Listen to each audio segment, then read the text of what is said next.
Hi kabayan! Welcome po ulit sa ating channel, ang buhay at payo ng OFW.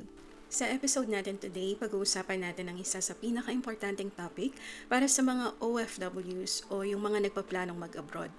Ang cost of living sa Canada or sa bansang gusto nyong pagtrabahuan at kung paano mag-budget para makapagpadala pa rin tayo sa mga mahal natin sa buhay sa Pilipinas. Alam ko po na karamihan sa atin, bago pa man tayo umalis ng Pilipinas, may mga plano na tayo gaya ng pagpapatayo ng bahay, pagpapaaral ng mga anak sa magagandang schools, at pagbili ng magagandang gamit para sa mga mahal natin sa buhay. Pero mahalagang alamin muna natin ang actual na cost of living sa Canada, sa aking case, or sa bansang pagtatrabahuan nyo po, pati na rin ang mga remittance expectations para makapag-set tayo ng realistic na goals para sa sarili natin at para sa family natin. Sa ganitong paraan, may iwasan natin ang disappointment at frustration, hindi lang para sa atin kundi para rin sa mga mahal natin sa buhay. Makakatulong din ito para mas maingat nating mapag-isipan at mapaghandaan yung pag-abroad. Disclaimer lang po mga kabayan, hindi po ako isang financial advisor. Ang budget na ibabahagi ko sa video na ito ay base lamang sa personal experience at sariling research bilang isang OFW. Iba-iba po ang cost of living sa bawat bansa, kaya ina-advise ko kayong mag-research din based sa lugar kung saan kayo nagtatrabaho or balak magtrabaho abroad. Ganun din pagdating sa pagpapadala sa family, iba-iba ang pangangailangan natin, depende sa sitwasyon ng bawat isa. Ang importante po, may plano, disiplina at alam natin kung saan napupunta ang ating kinikita. Unahan po natin i-discuss ang cost of living in Canada. And pwede nyo pong gawin ang checking ng cost of living depende kung saang bansa po kayo nagtatrabaho. Sundan nyo lang po yung format natin at pwede po kayong magbawas or magdagdag depende po sa expenses nyo. Sa Canada, ang una nating expense na consider is rent or yung upa sa bahay. As of this year, 2025, ito po yung average cost ng rent. At sa Canada, depende po ito sa province kung saan po kayo nagtatrabaho. May mga province po na mas mura yung rent at meron naman pong mga province na mas mahal yung rent. Average is 700 to 1,200 Canadian dollars. Depende po sa preference yung uupahan. Kung gusto niyo po ng mas malaki, may sariling kwarto, kusina, and living room, mas lalaki po yung rent.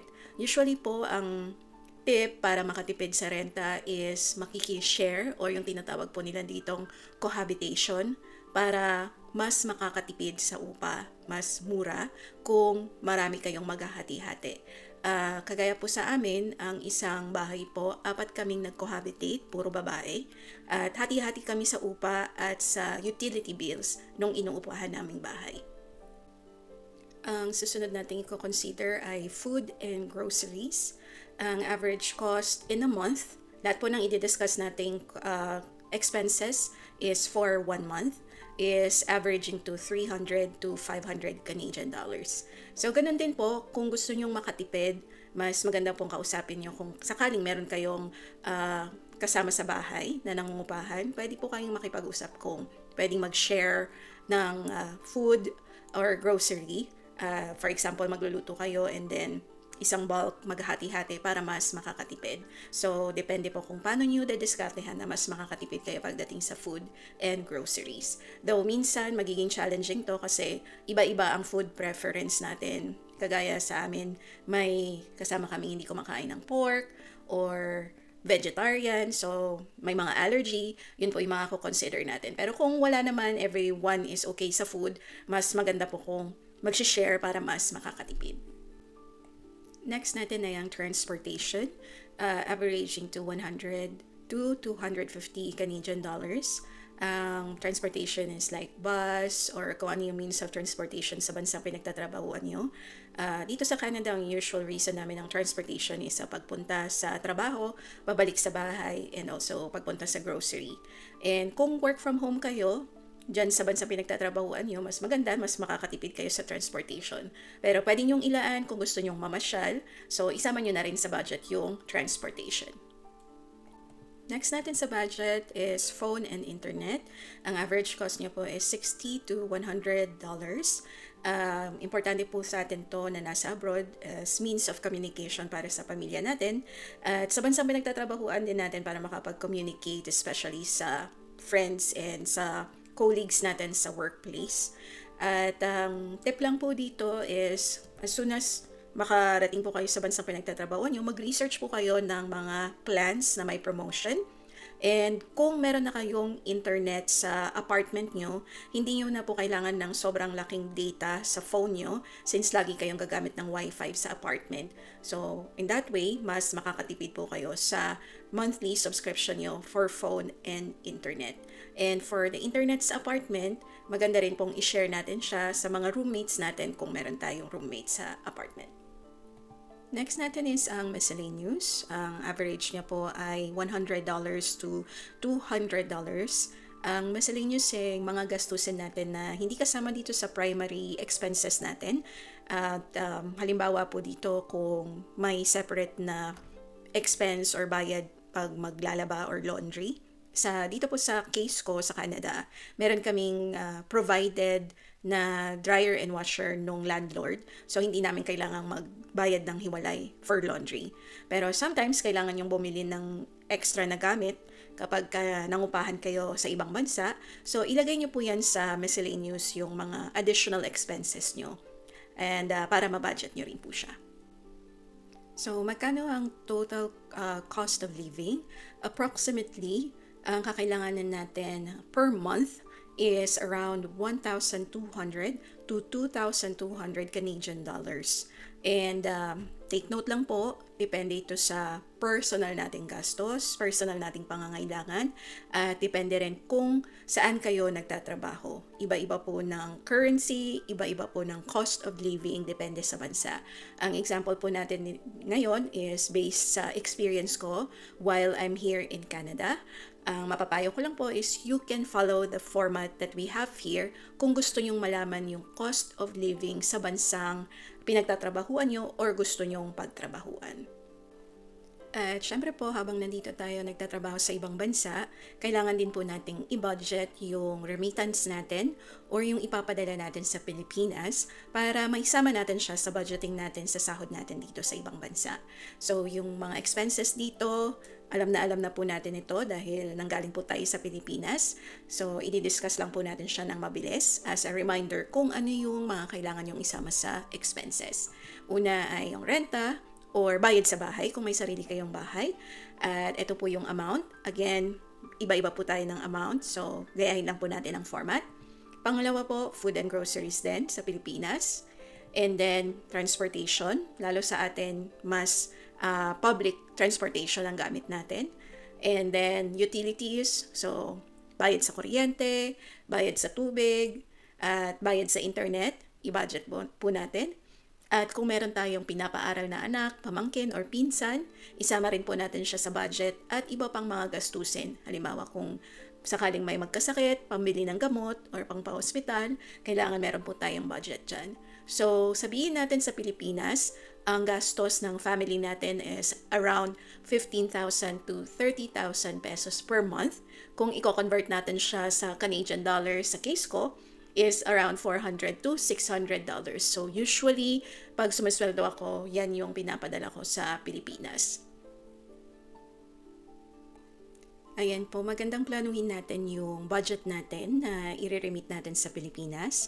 At based sa ating research, ang madalas na halaga na pinapadala ng mga OFW monthly, nalagay po natin siya sa Canadian dollars, $300 to $800.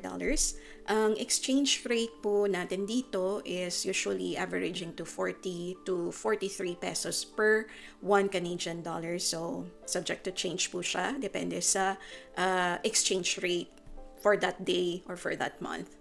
So, i-double check niyo po. And alam na po natin yung mga remittance options. But for here, Canada, meron po tayong Remitly, World Remit, Western Union, bank transfer. So, i-check nyo po yung mga bangko nyo kung nag-offer sila ng padala sa ibang bansa or sa Pilipinas or remittance.